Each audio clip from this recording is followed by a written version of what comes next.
Hello. Today I would like to talk about the Wiccan festival of Mabon, also called Madron, and it's the time of the autumn equinox, which is on or around the 21st of September.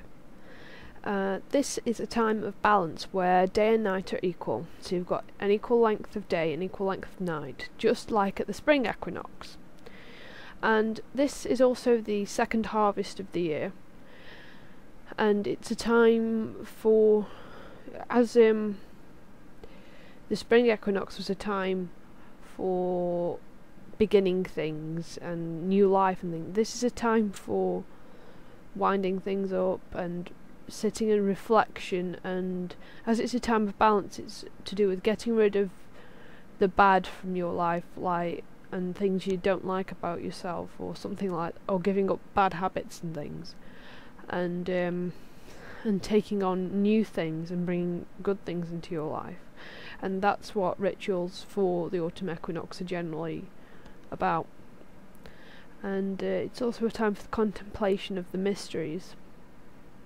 You'll hear of the Wiccan mysteries and things throughout various teachings and sources, and it's not something you can teach, it's something you find for yourself during contemplation and meditations and things. And as this is a time of balance where day and night are equal, from here we descend into winter, because now, whereas at Lither the sun was at its peak and the sun begins to wane, from here the nights are longer than the days, and so we are really going into the depths of winter now at the autumn equinox. So from there on, the days get shorter, the weather gets colder and more fierce.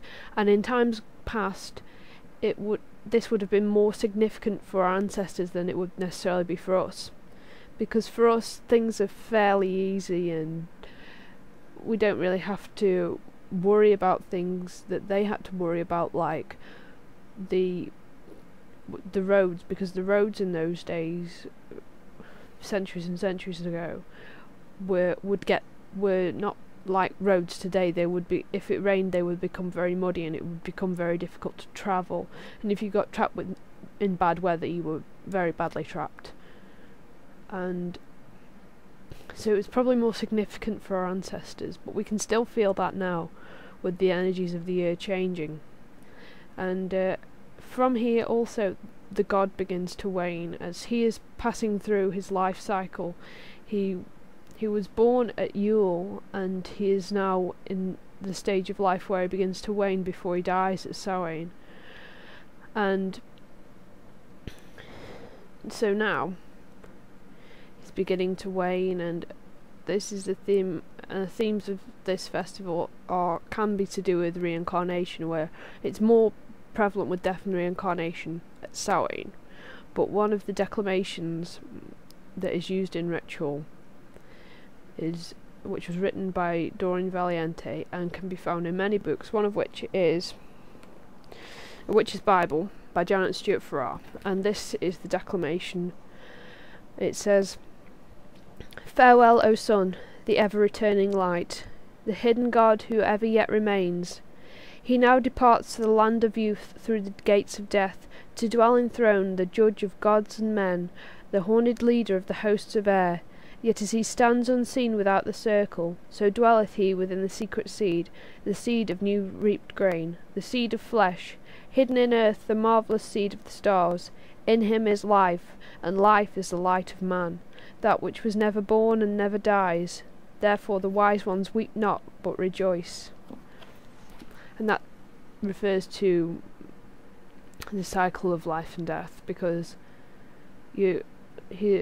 people are not sad because he will return, he will be born again. And as the god is waning now at this time, the goddess is still the mother, and within her is the child of light who is to be born at Yule. So although she is sad and mourns the death of the god at Samhain and mourns that he is waning now at Mabon, she also feels the fire of the child of light within her, because she will give birth to him again.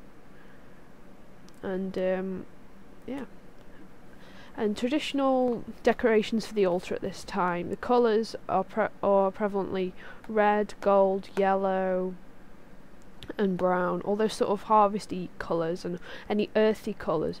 The colours for the three harvests are much alike. So like these are really the same as for Lunacy or Lammas, but here there is brown as well, whereas there wasn't that at Lunacy.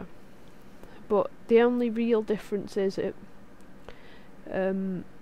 Samhain, which is the third harvest, there's a lot darker colours, more deep reds, and whereas there's orange as well, there's deep reds and deep purple and black, a lot of that reflecting the time of the year. And candle colours for the autumn equinox are traditionally again red, yellow, gold, orange. And symbols and decorations for the altar are traditionally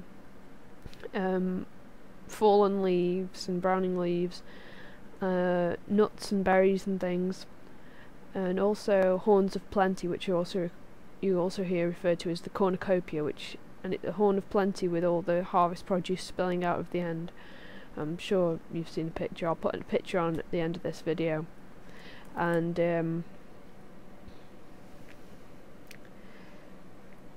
also traditional harvest fruits for this time are apples, because whereas at Lunacy it's more of a corn harvest, now it's much more of the fruit. So it's traditional food is of apples, and so you get more, and so like the traditional drink of this time is cider.